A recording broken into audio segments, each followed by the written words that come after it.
Rachel Cordingley, the girlfriend of Carl Froch. That's what he does. You can only do it for 4 or 5 rounds. Next to her, Carl's mom, who said to her son, of course, don't wait till the last second to win this one.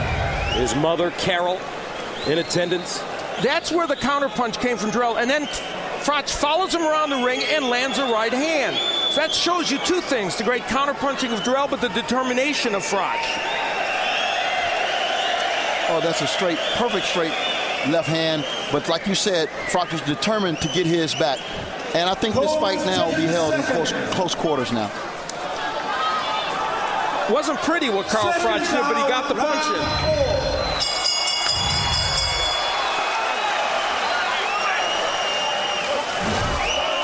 Round 4 scheduled for 12.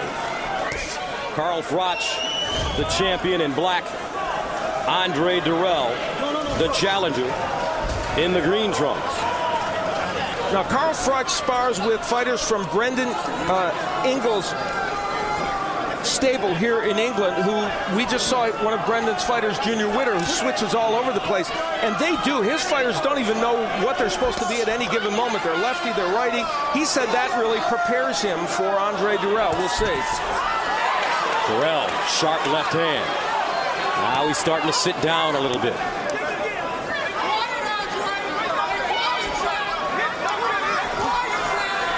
We have not seen all-out pressure yet from Carl Froch, and that's probably to Andre Dirrell's benefit. He's had a certain amount of breathing room to at least get his feet under him here. Most definitely. I mean, Dirrell Camp felt confident coming into this fight that their speed, foot speed and hand speed would be the difference in this fight. They felt that if Jermaine Taylor could have as much success as he had against Froch, why can't they? Ooh, beautiful combination by Dirrell. 2-punch combination. Now he's starting to go after Froch a little bit. He's warmed up. He's still relaxed. Some blood coming out of the nose of Dirrell. Sticks Froch with another short jab. And Froch also trying to go to the body there. That's important for him at this point in the fight. And look at the quickness of Dirrell as he steps off the line. Now some blood maybe coming out of the upper lip of Andre Dirrell.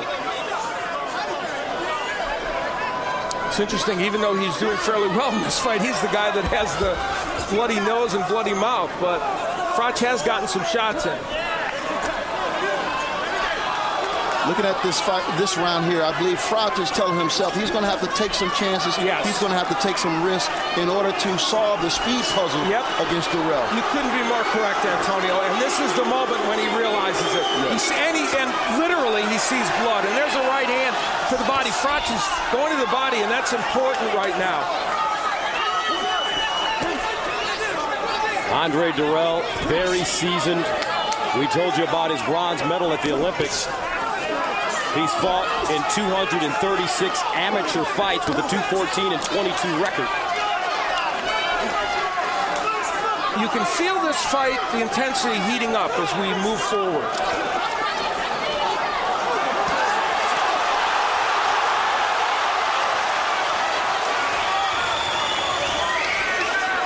Six seconds remaining in the fourth.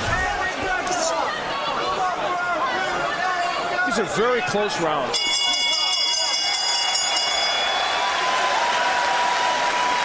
The Flintstones are here. Andre Dirrell's family, his mom Lola, his brother Anthony, his fiancée Aaliyah. I mean, I don't know if you got caught, but don't let me catch you in the corner like that, no damn.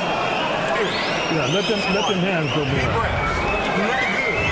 Andre Dirrell, we mentioned the countering he's been able to do. Froch, when he misses, often puts himself in a position. There he misses with the jab, and Dirrell with the not one but 2-punch combination.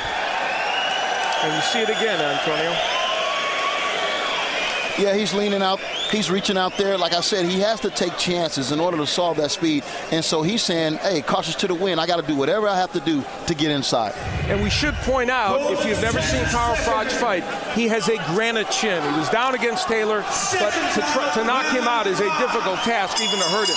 Carl Froch told us that Dirrell will start feeling tired after 5 or 6 rounds.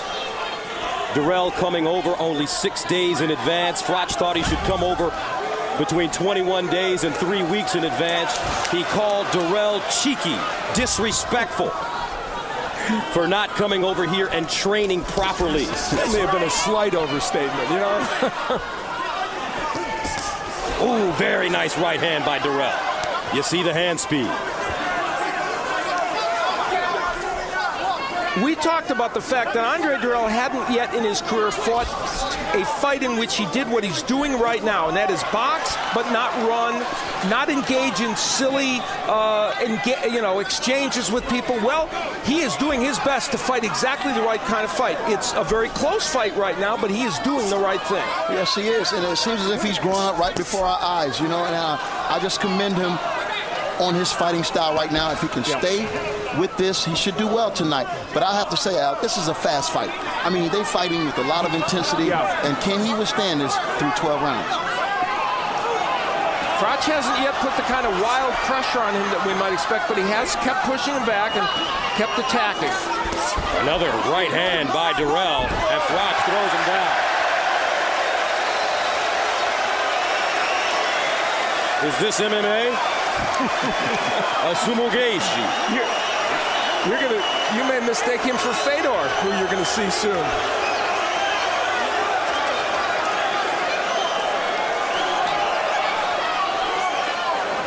So Carl Froch with the hip throw.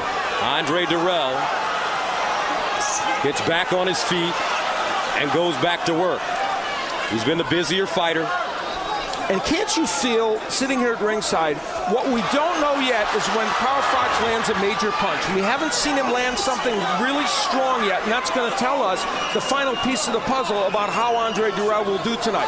Unless Froch never does, in which case Andre Dirrell did a great job. It'll be a shutout, but that throwdown was, I believe, a frustration throw. He hadn't landed the punch he thought he could land, and, he's boxing in the middle of the ring. I mean, we all felt that was Dirrell's advantage point.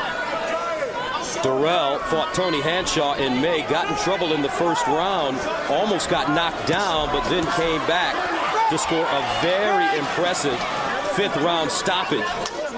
Hanshaw's previous fight was with Roy Jones, a loss as well. And this time Froch decides not to drop Dirrell, but he does give him a parting shot. Yeah, Carl Froch, that's the second time he's blatantly hit on the break, and you have to think perhaps there might be a possibility of a point deduction at some point soon. And Antonio, Dirrell keeps going with that straight left hand to the body. What could that potentially set up? Well, it sets up a lot of things. It neutralizes your opponent, it keeps him at a distance. And this is what they're fighting for.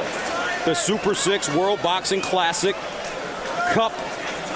The super middleweights, 168 pounds. Finish your thought. Like I was saying, great fighter Floyd Mayweather uses that punch.